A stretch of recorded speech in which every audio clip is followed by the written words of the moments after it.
so fortunate that we will see a portion of that this evening. Her Majesty has also lent her hand to the literary arts. Together with His Royal Highness the Prince Consort, she has translated Simone de Beauvoir into Danish, and it is very clear that the royal couple have embraced culture into their home, not only their personal residence, but home to Denmark. The significance of this is profound, but unfortunately, I do not have the gift of poetry that His Royal Highness does. So perhaps it is best that I let the arts speak for themselves. May I please present Visi d'arte from Tosca by Puccini. I live for art, I live for love.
invite you to the podium to accept the award from the Danish American Society in gratitude.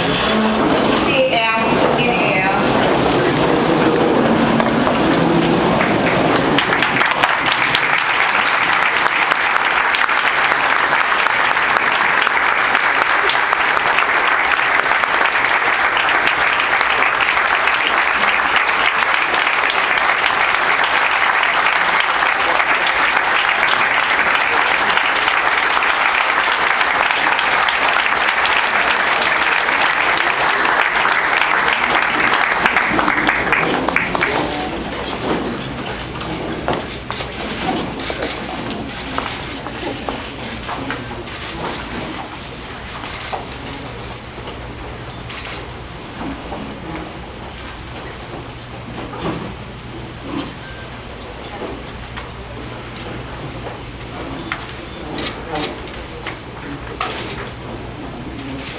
It is indeed a great pleasure for the Prince Consort and me to attend this spectacular gala dinner in the beautiful surroundings of the American Museum of National History.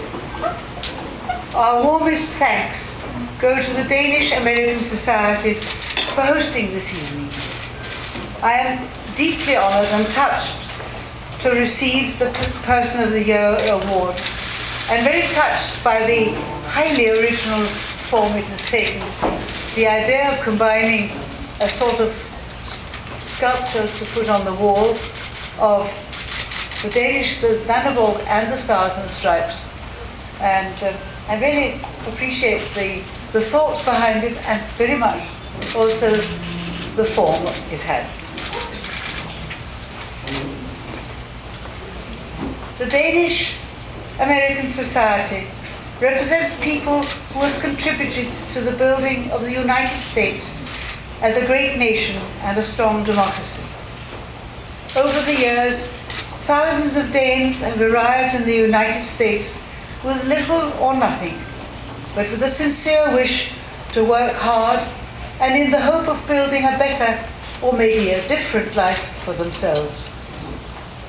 Just a few miles from here at Ellis Island, at the harbour of Ellis Island, once the port of entry for millions of immigrants, you find traces of the people that have shaped the nation we see today. Among these mementos, we find a Danish 1 krone note, as well as a book of Danish hymns, a shop sign for Danish rugbrød, and photos taken by one of the most renowned Danish immigrants, the photographer Riis. As these Danes built their lives here, they contributed to the history and development of the United States of America. They helped form the strong ties between our two nations, ties not just between governments, but also between peoples. Ties that the Danish American Society continues to build upon and to strengthen. I am pleased to see that your community is thriving and active in attracting all the generations of Danes represented here in New York today, especially as more and more people of the younger generations in Denmark choose to begin a new life in this dynamic and exciting city. The surface of New York, in all its diversity and energy, is not without scars. We cannot look upon the city of today without remembering the defining events that took place nearly 10 years ago. Even though the scars may never be erased, the wounds are slowly healing. New York continues to be a leading world metropolis, attracting people from all over the globe, ever stronger in its determination to create a space for everyone.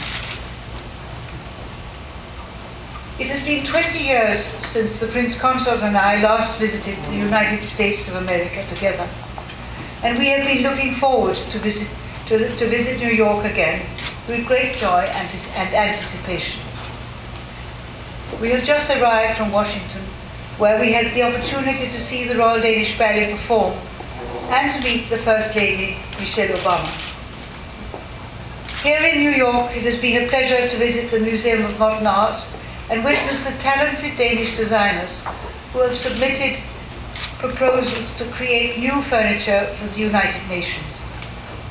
They remind us that future generations of Danes will continue to partake in the thriving arts, sciences, and commerce here in New York and across the United States, and to add another strand to the strong ties between our nations. Please join me in a toast for Denmark and the United States of America.